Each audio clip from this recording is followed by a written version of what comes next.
পুতুলের খাট,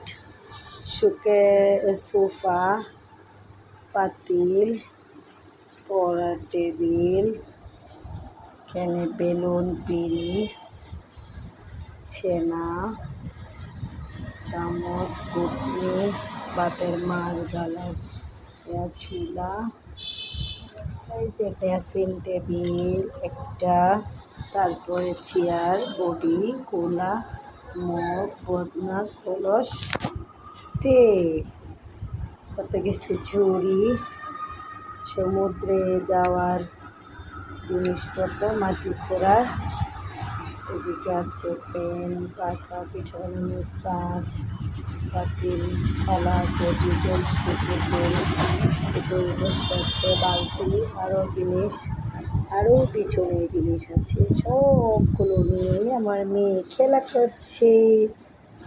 দেখেন সেই শৈশব আর ফিরে পাওয়া যাবে না। কত মজা করে খেলে কি আম্মু, চাই আমার মেয়ে সব সময়